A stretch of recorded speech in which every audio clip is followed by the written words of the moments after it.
Okay, we're gonna talk about a little situation, and I'm gonna entitle this video "No Magic Bullet,"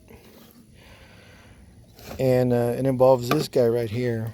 And what happened is we had a trailer that lost lights, and they sent a technician out there, and he was using this. Okay, and I want to be real clear: it was not the fault of the tool; it was the fault of the technician. But I want to show, or I want to talk about what went wrong with this guy. So this guy goes out there, and we're talking about a Class 8 semi truck, and they're having problems with the rear lights. And I'll just kind of tell you what happened. What it is, someone had put some butt connectors and replaced some ends, and there was corrosion present, and it was causing a lot of chaos. Well, this guy decides this is his go-to tool, so he went to a power probe.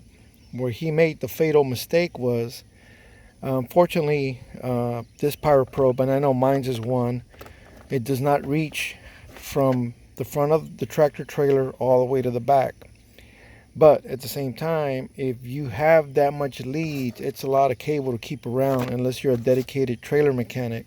And um, if you're a dedicated trailer mechanic, you should have however many leads you got to buy to make that connection from the tractor all the way to the back. But what this guy did is he went ahead and he pulled up his service truck next to the tractor trailer, and he connected to his service truck, the battery on his service truck, and he went on a wild ride because he only relied on this tool, which he was misusing, misapplying. What he should have done is, when he was not getting what he was looking for, he should have reached for something as simple as a test light or a meter. Had he reached for a meter or even a simple test light, he would have realized, hey, I'm doing something wrong over here. And he was. So, guys, when you're diagnosing, if you're not getting the results, go to another device or go to a different test method. I'm a big believer in confirmation by the method of three different tools. This would be a perfect example: a power probe, a test light, and a meter. If all three conclude the same thing, you're on the right track. If only two conclude the same thing, or expect or similar results, then you're still on the right track. But then you can figure out what you're doing wrong here. So what happened is, I get there, I get the call to go out there and help this guy, and this guy hung around because he was baffled by what he was doing wrong, so he wanted to figure it out.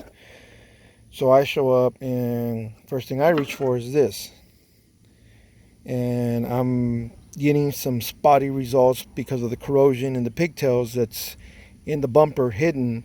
So I went to this, and we did some voltage dropping, resistance, and whatnot, and we got it figured out. But his problem was, his fatal mistake was, he connected to his service truck battery supply, and he was trying to diagnose a separate power source that's not on his truck. And I've seen that mistake happen several times, and it's not the fault of the tool, it's the fault of the end user.